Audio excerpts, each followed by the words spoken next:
भारत का संविधान है, हम सभी नागरिकों का अधिकार एक समान है।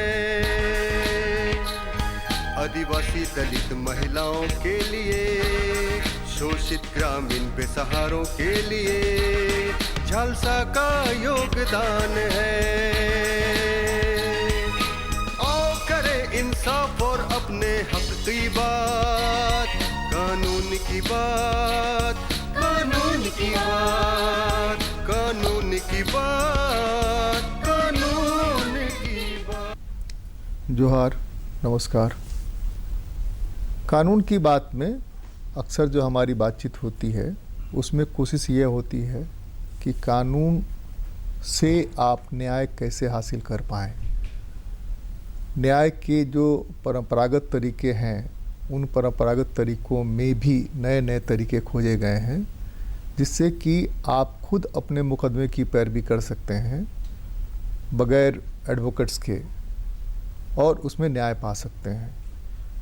अगर आपके पास पैसे नहीं हैं, आप कमज़ोर वर्ग से आते हैं, दलित वर्ग से आते हैं, महिला हैं, विकलांग हैं, वैसी स्थिति में या जिनकी आमदनी 3 लाख रुपए से सालाना कम है, उन लोगों को भी मुफ्त कानूनी सहायता, कागज़ का खर्च यानी कि न्याय पाने के लिए सारी सुविधाएं कोर्ट द्वारा वहन की जाती है।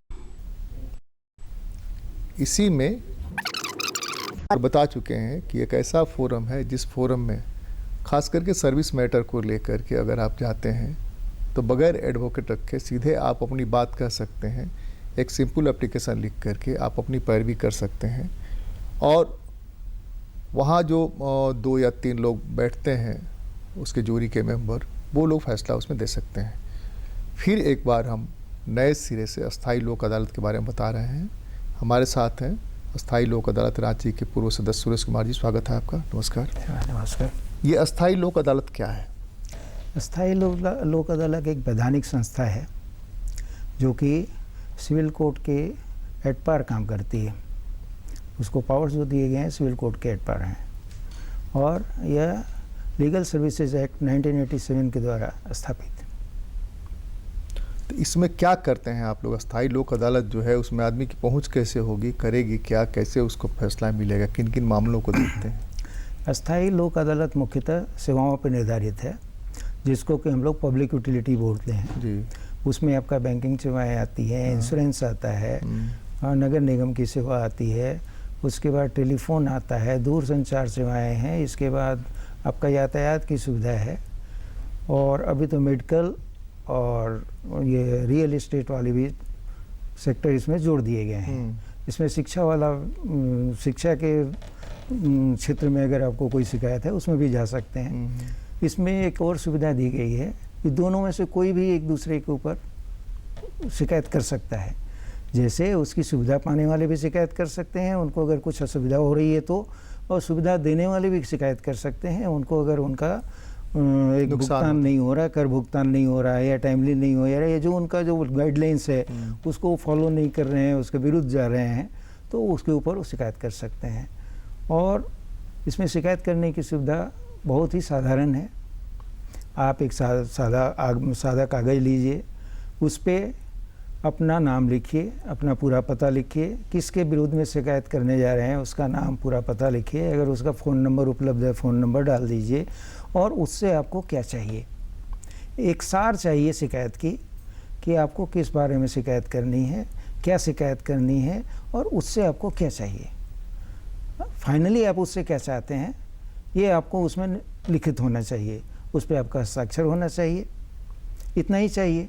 और वो खुद भी जमा कर सकते हैं और अगर चाहें तो किसी एडवोकेट के माध्यम से कर सकते हैं। आपकी इच्छा पर निर्भर है, ये कोई कंपलसरी नहीं है कि आप एडवोकेट के माध्यम से ही जाएं। आप अगर खुद भी जाते हैं तो आपकी बात पूरी तरह सुनी जाएगी और आपकी बात को रखी जाएगी। अदालतों में आम तौर पर जो व्यक्ति होता है, जो कंप्लेनेंट होता है या प्रतिवादी की तरफ से आता है, उसकी नहीं सुनी जाती है, एडवोकेट साहब की सुनी जाती है और वो सिर्फ गवाह के रूप में जितना पूछा जाए उतना ही उसको बताना है। 1 लाइन पूछा जाए तो जवाब 1 लाइन में लेना है, 2 लाइन पूछा 2 लाइन का जवाब देना है। तो उससे इसमें क्या फ़र्क है दोनों में? जी, इसमें मैं यही कहना चाहूँगा, लोक अदालत जो इसका नाम दिया गया है इसीलिए दिया गया है कि लोगों की पहुंच वहाँ तक हो, सीधी पहुंच बनी रहे। जो इनके अधिकारी होते हैं, जो कि चेयरमैन को बोला जाता है या अध्यक्ष बोल सकते हैं लोक अदालत की, तो वो हमारे उसके कर्ता धर्ता होते हैं, या कहिए कि हेड वही होते हैं, और साथ में 2 मेंबर और होते हैं जो कि पब्लिक यूटिलिटी क्षेत्र के जाने माने अधिकारी होते हैं, या नहीं तो उनमें उनका जो है एक एक्सपीरियंस होना चाहिए, एक अच्छा कार्यानुभव होना चाहिए, तभी वो रखे जाते हैं। और उन पे उनकी मतलब उनका कहीं कहीं ज़रूरत पड़ती है तो उनसे उनकी विशेष सेवाएं ली जाती है, उस पर उनकी मंत्रणा भी की जाती है। और इसमें यही रह गई कि साधारण व्यक्ति अगर चाहे तो खुद भी चेयरमैन से बात कर सकता है, किसी मेंबर से बात कर सकता है, या अपने एडवोकेट के थ्रू भी अपनी बात को रख सकता है। जो कि मैं बार बार कह रहा हूँ, पहले भी मैंने आपसे कहा कि शिकायत करने के लिए कुछ नहीं, सादे कागज़ पे वो दस्तखत दे करके कर देंगे, कोई दिक्कत नहीं है, और हम उसको मानेंगे। और हम उसकी सहायता करते हैं कि आपको क्या करना चाहिए, क्या क्यों करना चाहिए, उसकी पूरी बात सुन करके जो न्यायसम्मत होता है उसमें हम उसकी सहायता करते हैं, उसको हम बताते हैं। तो ये जो सहायता देने की प्रक्रिया है, इस सहायता देने की प्रक्रिया में शिकायत लेके जाने वाले और वो मामला दर्ज कराने वाले, उसमें बहुत सारे लोग ऐसे हो सकते हैं जिनके पास पेमेंट की गुंजाइश नहीं है और वो खुद अपनी बात नहीं कर सकते। जी हाँ। तो उनको एडवोकेट रखने की जरूरत पड़ सकती है। तो वैसी स्थिति में आप उनको क्या मदद करते हैं? देखिए, पहले तो हम ये चाहते हैं, लोक अदालत एक ऐसी फोरम है जहाँ पे हम लोग चाहते हैं कि बिना कोर्ट की प्रोसीडिंग चले हुए सीधी बातचीत हो और समझौते के तहत ही मामला सुलझ जाए, आगे की कार्रवाई नहीं करनी पड़े। उसकी मुख्य बात तो यही है। अब रह गई बात, आपने जहाँ पैसे की बात कही है या कोर्ट की फीस नहीं दे सकते हैं, तो ये एक ऐसी अदालत है जहाँ की कोर्ट फीस लगता ही नहीं है, फ्री ऑफ कॉस्ट है। आप अपने एप्लीकेशन दे दीजिए, बल्कि यहाँ तक कि आप किसी और न्यायालय में आपका कोर्ट केस चल रहा है, अगर आपने वहाँ फ़ी जमा की हुई है और इस माध्यम से परमानेंट लोक अदालत या अस्थायी लोक अदालत के माध्यम से आपका केस का सुलहनामा हो जाता है या केस आपका सुलझ जाता है, तो वो फीस वापस करने का भी प्रावधान है और फीस वापस कर दी जाती है। तो यहाँ तो पैसे की कोई बात ही नहीं हुई। आम तौर पर किस तरह की शिकायतें आपके पीरियड में, या आपने वहाँ देखा अनुभव के, किस तरह की शिकायतें आती हैं? आम सबसे ज़्यादा शिकायतें किनकी आती हैं? देखिए, सबसे ज़्यादा शिकायतें तो बैंकिंग और इंश्योरेंस को लेकर के है। इंश्योरेंस में ज़्यादातर शिकायतें हैं कि हमने अप्लाई किया, हमने आवेदन दिया, हमने उनकी मतलब सारी कार्रवाई पूरी की और तब मुझे पैसा नहीं मिला। और बैंकिंग संबंधी शिकायतें हैं कि हमने लोन लिया था, लेकिन अभी जो है हमारी देने की स्थिति नहीं है और हमें प्रताड़ित किया जा रहा है। तो ये दोनों स्थिति में जो लोन देने वाला है वो तो कोशिश करेगा कि लोन आपसे वसूले। जी हाँ। और जो उसका ये तरीका है कि इंटरेस्ट रेट बढ़ेगा, साल दर साल इंटरेस्ट रेट बढ़ता जाएगा, अगर आप नहीं जमा कर रहे हैं किस्त तो उसमें भी बढ़ता चला जाएगा। जी हाँ। तो उसमें आप लोग क्या करते हैं इस तरह के केसेस, और किस क्लास के लोग आते हैं आमतौर पर? लोअर मिडिल क्लास, किसान, मजदूर जो छोटे मोटे 5,000 10,000 रुपया लिए, 5 नहीं चुका पाए, 40,000 1 लाख रुपया 5 लाख रुपया लिए, या बड़े लोग भी आते हैं? जी, आमतौर पर बैंकिंग शिकायतें जहाँ तक हैं वहाँ पर आमतौर पर मध्यम वर्ग और निम्न मध्यम वर्ग के लोग ज़्यादा और किसान ज़्यादा होते हैं, तो मजदूर तबके के लोग ज़्यादा होते हैं जिनकी शिकायत होती है कि साहब हमने पैसा लिया। वो ये नहीं इनकार करते हैं कि मैंने पैसा नहीं लिया, मैंने पैसा लिया लेकिन धंधा जो है किसी वजह से नहीं चल पाया, या मेरी करने वाले की मृत्यु हो गई, या मेरी तबीयत खराब हो गई जिससे मैं इसको कर नहीं पाया और समय पर चुका नहीं पाया। जैसे कोरोना का 2 साल का भयंकर पीरियड था, 2 साल में लगभग सारे बिजनेस जिन लोगों ने लोन लिए उन सारे लोगों का भट्टा बैठा, बैंकों का भी भट्टा बैठा, इसलिए बैंक को पे नहीं कर पाए। इस पीरियड में ज़्यादा केसेज आपके पास आए होंगे, आएंगे, आते रहेंगे कि इसकी वजह से, तो वैसे उसमें कैसे निपटारा करते हैं आप? देखिए, उसमें एक तो सरकार का प्रावधान है, केंद्र सरकार का प्रावधान है उसमें कि उसमें ब्याज जो है एक लिमिट तक ही जोड़ा जाए, या नहीं तो ब्याज जो जोड़ा जाए उसको अलग रखा जाए, मूल को अलग रखा जाए, और ब्याज की किस्त अलग बनाई जाए, मूल की किस्त अलग बनाई जाए। तो हम लोग उसको बैंक के साथ डिस्कस करते हैं और उनको बोलते हैं भाई ये केंद्र सरकार का प्रावधान के हिसाब से आप करें, पहली चीज़। दूसरी चीज़ कि जहाँ पुराना लोन हो गया, ये लोन बहुत दिनों से ख़राब है और वो किस्त नहीं चुका पा रहा है, ब्याज की तो बात ही छोड़ दीजिए, तो वहाँ पर हम यही प्रयास करते हैं कि दोनों पक्ष बैठें और दोनों पक्ष बैठ करके एक मतलब सुलह की बात करें, जहाँ तक आप कम से कम लेकर के इससे समझौता कर सकते हैं और देने वाला कितना ज़्यादा ज़्यादा दे सकता है, क्योंकि जो भी देने वाला चाहता है कि हमको कम से कम देना पड़े, लेने वाला चाहता है हमको ज़्यादा उग्र न हो सके। एक तो जी, वो चाहता है कि तो ये तो देखिए जितने भी बैंक हैं सब किसी न किसी सरकारी प्रावधान के तहत चल रहे हैं, सबका कुछ सरकारी नियम है। उनको भी एक नियम दिया गया है कि आप इतना तक माफ़ कर सकते हैं, इतने तक आप वसूली कर सकते हैं, इतना वसूल करके आप छोड़ सकते हैं।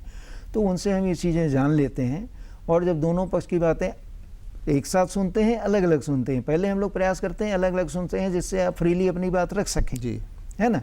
दूसरा सुनने वाला नहीं रहेगा तो अपनी बात को खुल के कह सकते हैं हमारे साथ।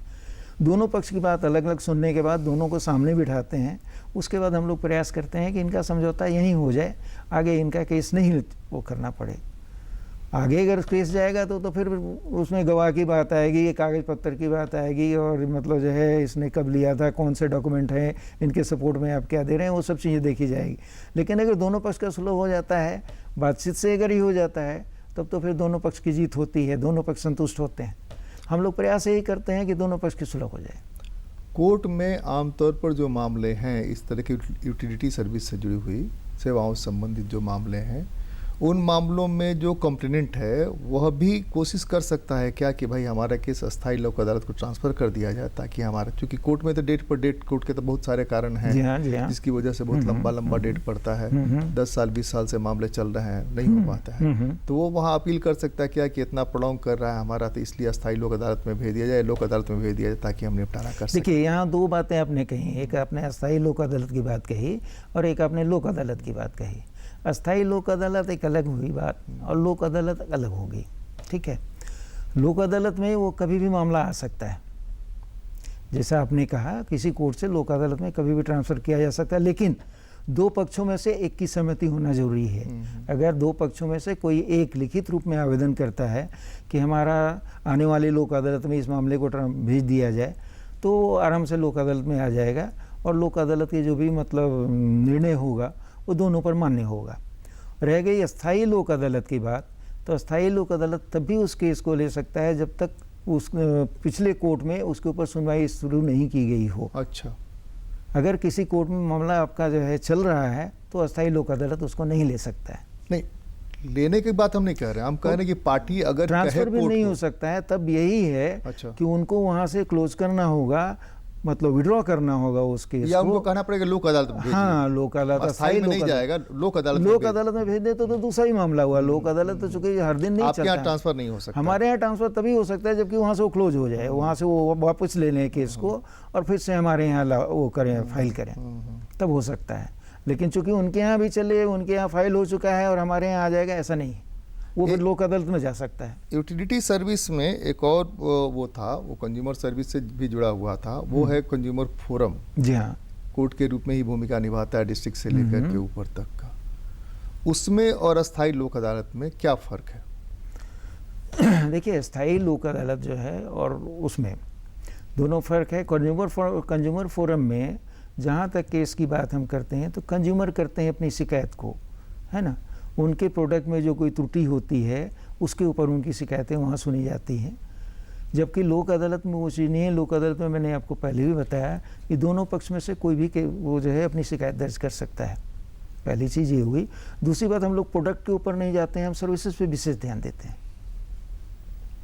हम तो सर्विसेज की बात कर रहे हैं। सर्विसेज में ही हम कह रहे हैं कि रेलवे सर्विस है, जी हाँ, वायुयान सर्विस है, स्टीमर सर्विस है, इस तरह की जो सर्विसेज हैं, नगर निगम की सेवाएं हैं जिसमें कि पानी देने, टैक्स बढ़ाने, टैक्स लेने, इस तरह की सेवाएं हैं।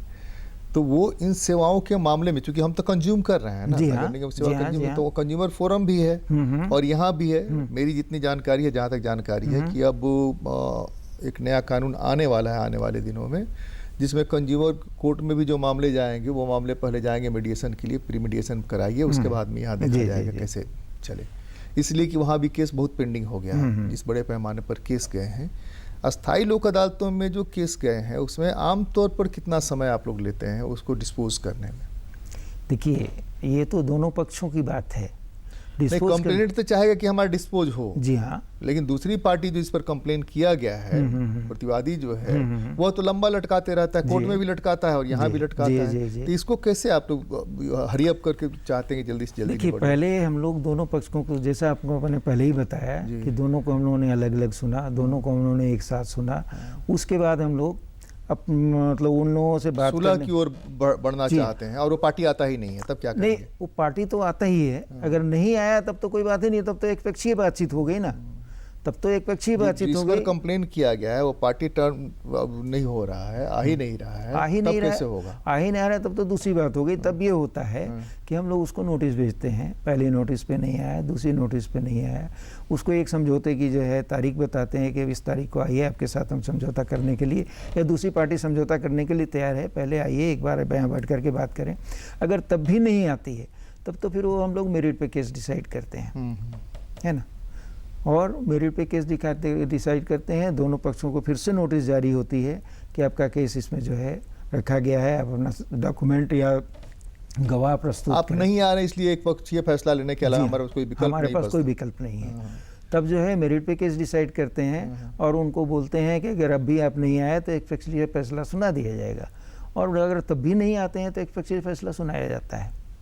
तो उसमें समय की बात तो इन दोनों पक्षों को निर्भर करती है कि वो कितना जल्दी अपना उपस्थिति दर्ज कराते हैं, आते हैं नहीं आते हैं, वो तो तभी पता चलेगा। मैं आपसे ये कह रहा हूँ कि आप मेंबर रहे हुए हैं कि कंप्लेनेंट चाहता है कि जल्दी जल्दी मामला निपटे, इसीलिए वो कोर्ट नहीं गया, वो आया स्थायी लोक अदालत, और यहाँ आकर के भी अगर जिस पर कंप्लेन किया है वो एक बार आया, हाजिरी बनाया, चला गया, सर ये दिक्कत है, सर वो दिक्कत है, तो ऐसी स्थिति में कितना लंबा चलेगा आखिर? नहीं, लंबा तो नहीं चलता है ना। उसमें तो हम भी एक तारीख देते हैं कि आप अगली तारीख को जो है ये कागज लेकर के, उनको पहले ही सूचना दे दी जाती है कि अगली तारीख को आप जाएंगे तो अपने साथ ये पेपर लेकर के आए। या इसको वो कितना डेट ले सकता है, ये असल सवाल है कि उसको कितना डेट लेना है, कितना डेट ले सकता है? डेट ले सकता है ये तो कहीं लिखित रूप से नहीं है कि कहीं आप कितना डेट दे सकते हैं, ये तो है। डेट दे भी सकते हैं तो वो तो प्रावधानों के ऊपर होता है, या उसकी कैसी समस्या हो रही है, सिचुएशन उस समय क्या बन रही है, हम उसके ऊपर डेट देते हैं ना।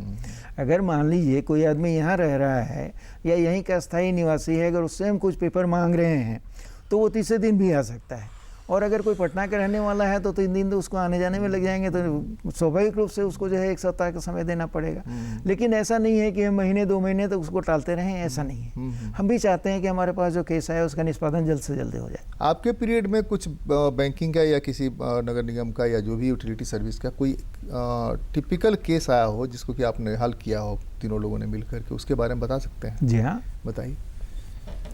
देखिए, मेरे टाइम में एक केस आया था, उस पर बैंक ये इंश्योरेंस का केस था, जो कि इंश्योरेंस के ऊपर ये डिसीजन दिया गया था कि आप जो है इतने दिनों के अंदर इसको पैसा जमा कर दें। अगर आप नहीं देंगे तो एक तारीख दी गई थी कि इसके बाद अगर आप नहीं देते हैं तो इतने % ब्याज के साथ आपको देना होगा।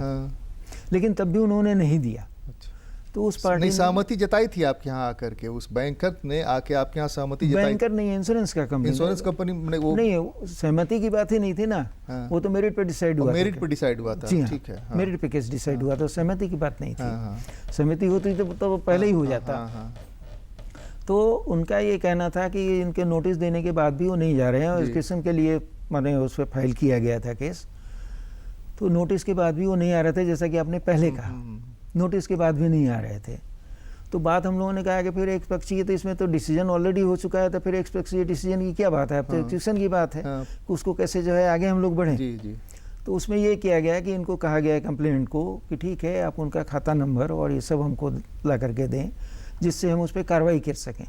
और फाइनली हम लोगों ने उस खाते को वो अटैच किया है, उसको फ्रीज कर दिया है, जिससे वो पैसा नहीं निकाल पाया। फिर वो भागते हुए है, सर हमारा तो काम रुक जाएगा, हम लोगों को तनख्वाह नहीं दे पाएंगे, तो हमारा कुछ भी काम नहीं चलेगा, आपने मेरा मेन अकाउंट फ्रीज कर दिया।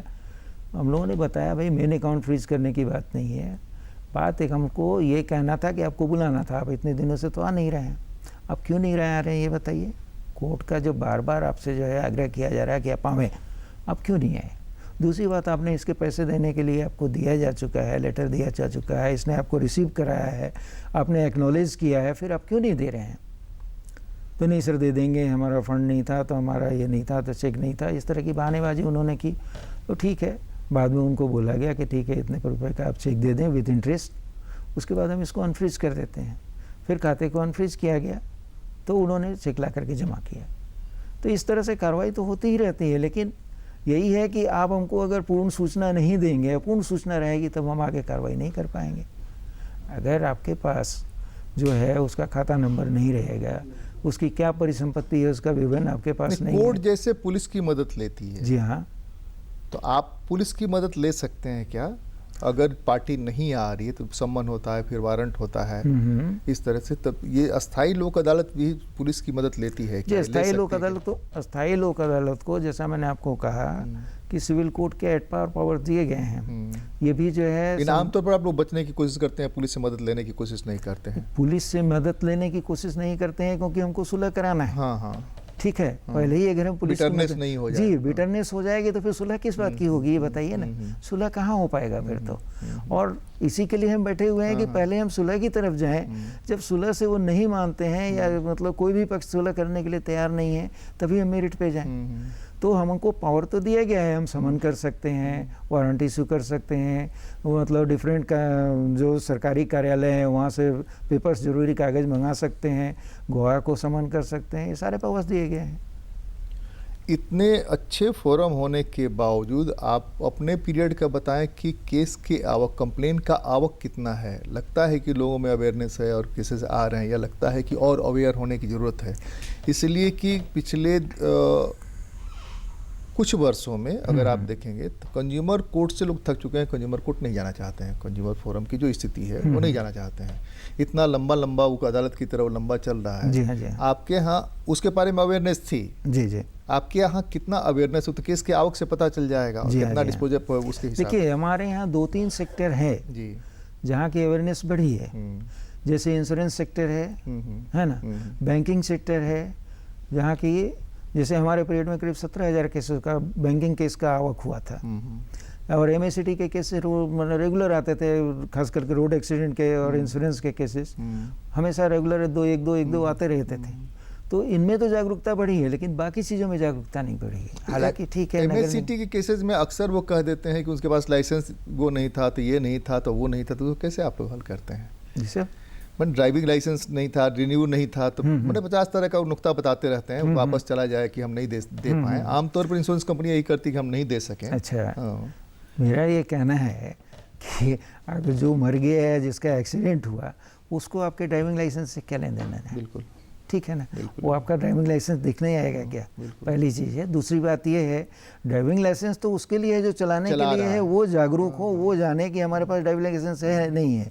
दूसरी बात, जो उसकी अथॉरिटी है वो उसको चेक करे कि उनके पास ड्राइविंग लाइसेंस थी या नहीं थी, उसको दंडित करे। लेकिन जो मर गया उस बेचारे का क्या दोष है? तो उस केस में तो हम हमारे पास समय खत्म हो रहा पैसे है। दीजिए। अस्थायी लोक अदालत के बारे में हमारा मकसद यह है कि आप बगैर खर्चे के, बगैर एक पाई के खर्चे के आप न्याय पा सकते हैं, और आप अपनी शिकायत खुद जा कर के वहाँ पर कह सकते हैं। जी हाँ। बगैर एडवोकेट पर खर्च किए, बगैर एडवोकेट रखे। अगर आप चाहें तो रख लें, आपकी मर्जी। हाँ। तो यह एक फोरम है जिस फोरम से आप कानूनी मदद ले सकते हैं। कानून की बात में आज तो बस इतना ही। अगली बार मिलते हैं, किसी और मुद्दे पर चर्चा करते हैं। बहुत बहुत धन्यवाद। धन्यवाद सर।